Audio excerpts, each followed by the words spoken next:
नमस्कार. श्रवणानंद उपक्रमांतर्गत आपण ऐकतो आहोत स्वामी गोविंद देवगिरी लिखित श्रीराम कथामृत. रावणाच्या वागण्यात सज्जनता नाही, भय आहे. आणि ही गोष्ट स्वतः रावणाने आपल्या मंत्रिमंडळाला भर सभेत सांगितली. रावणाला असे सल्ला देणारी लोक त्याचे सहकारी आहेत. भगवंतांचे युद्ध या प्रवृत्तीच्या विरुद्ध आहे. रावण फक्त या सगळ्या प्रवृत्तीचा प्रतीक आहे. रावणाचा प्रत्येक हस्तक या वृत्तीचाच आहे. खर असो, दूषण असो, त्रिशीर असो, मारीच असो, सुबाहू असो, अकंपन असो, कुणीही असो, हे सगळी लोक याच प्रकारची आहेत.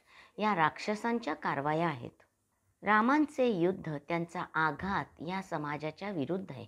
या युद्धात अत्यंत भीषण रणकंदन आरंभ होत आहे. किती वेळ चालले हे युद्ध? हे काही 2-4 दिवसाचे युद्ध नाही. हे युद्ध 87 दिवस चालले आहे. 4ही दारांवरती युद्ध सुरू आहे. प्रत्येक दारावरती घडणाऱ्या घटना वेगवेगळ्या आहेत. भगवंताने शांतीकरता सगळे शेवटचे प्रयास केले, पण रावण त्याला अपात्र आहे. म्हणून भगवंताला युद्ध करण्याखेरीज गत्यंतर उरले नाही. युद्धात भगवंतांकडे वाहन नाही. भगवान श्रीराम पायी लढतायत. कधी कधी हनुमान त्यांना उचलून खांद्यावर घेतायत. भगवंत हनुमंतांच्या खांद्यावर बसून लढतायत. समोरच्या सेनेकडे सगळ्या प्रकारची शस्त्रास्त्रे आहेत. त्याच्या सुग्रीवाच्या सेनेकडे सुद्धा शस्त्रास्त्र आहेत. पण नाही म्हटलं तरी भगवंताकडे साधनांची कमतरता आहे. रावणाने आपली सगळी शक्ती आणि समृद्धी पणाला लावली आहे. या युद्धात रावण भगवंतांशी फक्त शेवटचे 18 दिवस लढलेला आहे. रावण युद्धात 2दा आला. सर्वात प्रथम दुसऱ्या दिवशी आला. पहिला दिवस युद्धाचा आटोपला. दुसऱ्या दिवशी रावण मोठ्या उत्साहाने युद्धात आला. हनुमंताच्या खांद्यावरती बसलेल्या भगवंताने रावणाशी युद्ध सुरू केले. दिवसभर दोघे भिडलेले आहेत.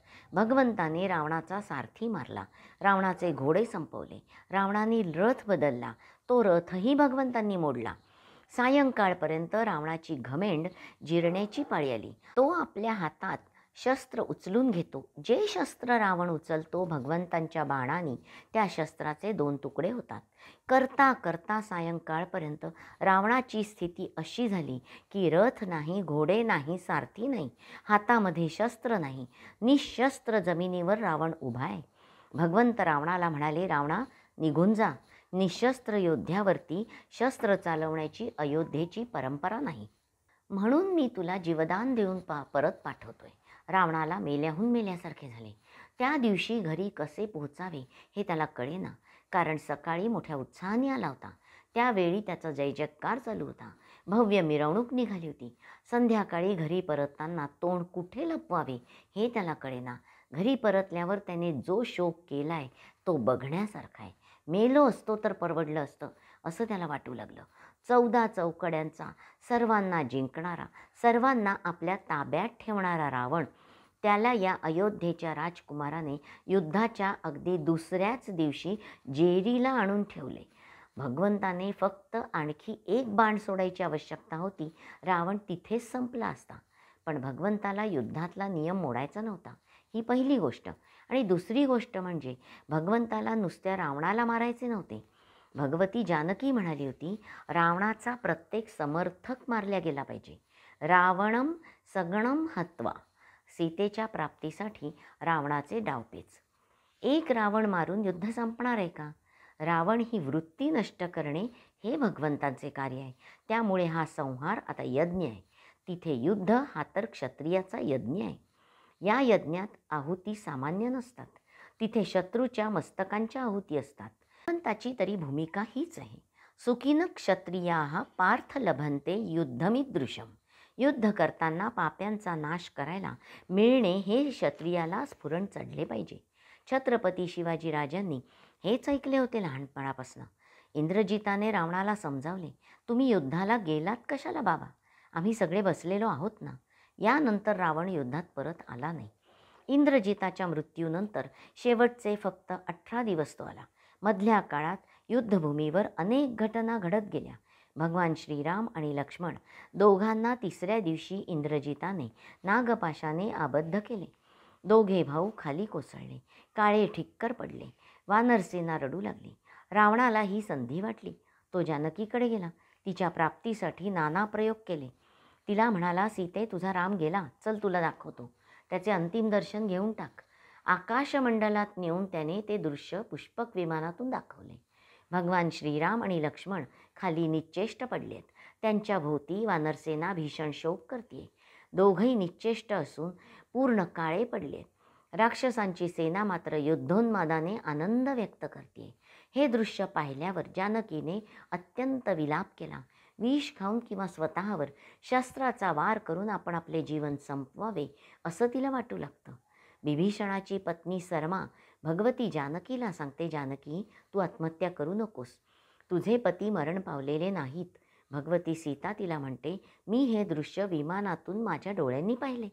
सरमा शत्रुपक्षाची आहे, तिचा पती प्रभूंच्याकडे, म्हणून ती इकडे तिकडे काळजीपूर्वक पाहते. आपले बोलणे कुणी ऐकत नाही. ह्याची खात्री पटल्यावर सरमा तिला म्हणते, तुला एक गोष्ट ठाऊक नाही सीते, जर तुझा पती मेला असता तर तुला सूतक लागले असते. अशा परिस्थितीत तू पुष्पक विमानात बसू शकली नसतीस. तू बसली असतीस तर पुष्पक विमान चाललेच नसते, कारण पुष्पक विमानाची सगळी गती मंत्रसिद्ध आहे. रजस्वलेच्या अवस्थेत अथवा सूतकाच्या अवस्थेत त्या विमानात कुणी बसले तर विमान चालत नाही. ज्या अर्थी पुष्पक विमान तुला घेऊन उडाले त्या अर्थी भगवान श्रीराम मरण पावलेले नाहीत. तुला सूतक नाही म्हणून तू आत्महत्येचा प्रयत्न करू नकोस. हे राक्षसांचे युद्ध असेच मायावी असते. सरमेचे बोलणे ऐकून सीतेला मोठा धीर आला. तिकडे हनुमंतांनी जाऊन गरुडाला बोलावले. गरुडाने येऊन स्पर्श करताच नागपाशातून भगवान पुन्हा सावध होऊन गेले. सर्पावरती गरुडाचा मंत्र चालतो म्हणून हनुमंतांनी गारुडी विद्या वापरली. या संपूर्ण युद्धात मंत्रांचा प्रयोग बरेच ठिकाणी आहे. भौतिकशास्त्र अवश्य कळावे, पण भौतिकशास्त्राच्या अंतर्गत असलेली सूक्ष्म शास्त्रेही कळावीत. मंत्रविद्या त्या प्रकारात आहे. एके दिवशी रावणाने भगवान रामचंद्रांच्या मस्तकासारखे एक मस्तक बनवले आणि जानकीला दाखवण्याकरता नेले. त्यावेळची शिल्पकला काय असेल थोडी कल्पना करा. भगवती जानकी थोड्या अंतरावरून भगवंतांचे मस्तक पाहते आणि तिच्या लक्षात येत नाही की ते कृत्रिम आहे. ती रडू लागते. लंकेत हुबेहूब मस्तक बनवण्याची कला प्रगत होती. भगवती जानकीला एवढ्या जवळ बघूनही पतीचे मस्तक ओळखता आले नाही. भगवंतांनी योजनापूर्वक लंकेच्या चारही द्वारांवर भीषण युद्धाचा प्रारंभ केला.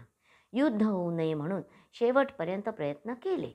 युद्ध अटळ झाल्यावर कर्तव्यबुद्धीने तितक्यात उत्साहाने भगवान रणांगणात उतरले. कोणत्याही परिस्थितीत सामाजिक न्याय प्रस्थापित झालाच पाहिजे, हा मूलभूत नियम आहे. भिन्न भिन्न अशा प्रकारच्या अनेक घटना घडत गेल्या. 87 दिवसाच्या या युद्धात घडलेल्या असंख्य घटनांचा अतिशय सुंदर विस्तार महर्षी वाल्मिकींनी आपल्यासमोर ठेवलेला आहे. चारही दारांवर कोण कधी कशा प्रकारे लढतोय, दररोज काय काय घडत आहेत याची खूप विस्तीर्ण लांबलचक सूची आहे. रावणाकडे अत्यंत श्रेष्ठ सेनानी आहेत. रावण तसा लेचापेचा अजिबात नाही. भगवान श्रीराम प्रभू त्याला भारी पडत आहेत, पण भगवान रामचंद्रांचे शत्रुत्व पत्करण्या इतका रावण तुल्यबळसुद्धा आहे. बळाच्या आणि बुद्धीच्या दृष्टीने तो उपेक्षणीय नाही. या युद्धामध्ये दोन्ही पक्षांचे अनेक वीर धारातीर्थी पडत गेले. युद्धामध्ये स्वाभाविक असेच असते. रावणाला ज्याचा अत्यंत मोठा विश्वास होता अशा वीरांचा वानर निपात करतायत हे पाहून रावणाला मोठे आश्चर्य वाटले. धूम्राक्षाचा वध भगवंतांनी केला. वज्रद्रष्टाचा वध अंगदानी केला. प्रहस्ताला नीलानी मारले. अकंपनाला हनुमान मारतात. नरांतक देवांतक रावणाच्या अत्यंत बलवान पुत्रांना अंगद आणि हनुमान या दोघांनी मिळून मारले. त्रिशिराला हनुमान नष्ट करतात. कुंभकर्णाचे सावत्र बंधू महोदर महापार्थ यांना नील आणि ऋषभ समाप्त करतात. अतिकायाला लक्ष्मण, कंप, वज्रदंष्ट्र यांना अंगद, शोणिताक्ष, युपाक्ष यांना मैंद, कुंभाला सुग्रीव, निकुंभाला हनुमान, मकराक्षाला श्रीरामांनी ठार मारले. निकुंभीला या नगरीमध्ये चाललेल्या यज्ञाचा लक्ष्मण आणि हनुमान परत धुव्वा उडवतात. अशा प्रकारच्या विलक्षण घटना घडत जातात. हे सगळं घडत असताना एक गोष्ट मात्र आहे. सूर्योदयापासून युद्धाचा प्रारंभ होतो, सूर्यास्तापर्यंत चालते. सूर्यास्तानंतर एकमेकांवर प्रहार करणे थांबते. रात्री कोणी युद्ध करीत नाही. काळ नंतर जखमी होऊन पडलेल्या आपापल्या वीरांना शिबिरात आणण्यात येते. त्यांच्यावर औषधोपचार करण्यात येतात. अतिशय उत्तम प्रकारचा औषधोपचार होतो. सकाळी पुन्हा युद्ध सुरू होते. भगवान श्रीराम मात्र या युद्धात रोज सकाळपासून संध्याकाळपर्यंत अव्याहत उभे आहेत. लक्ष्मणही उभे आहेत. त्यांना विश्रांतीला थोडासुद्धा वेळ नाही, उसंत नाही. अशा प्रकारे युद्ध चालू असताना एक दिवस विलक्षण घटना घडते. लक्ष्मण युद्धात बेशुद्ध. रावणाचा पुत्र इंद्रजित एक दिवस रणांगणात आला. इंद्रजित अत्यंत विलक्षण योद्धा आहे. या संपूर्ण रावणाच्या परिवारात इंद्रजित हा एक असा आहे की तो रावणाचा अंध समर्थक आहे. रावणाला सर्वांनी विरोध केला. माल्यवानाने विरोध केला, मयासुराने विरोध केला, बिभीषणाने केला, मंदोदरी रोज करतीये. सर्वांनी रावणाला तू चुकतोयस सांगितलं. पण इंद्रजित रावणाशी अत्यंत एकनिष्ठ आहे. त्याने रावणाच्या प्रत्येक कृतीचे समर्थन केले. इतकेच नव्हे तर जो रावणाच्या विरुद्ध त्या प्रत्येकाची निर्भर्त्सना हा करीत राहतो. आपल्या वडिलांचा पराक्रम, त्याचे मोठेपण त्याच्या दृष्टीने इतके जास्त आहे की त्याच्यापुढे सर्वांना तो कप पदार्थ मानतो. मी वृषाली केळकर आजच्या वाचनाचा येथे समारोप करते. हरिओम तत्सत. श्रीरामचंद्रार्पणमस्तु.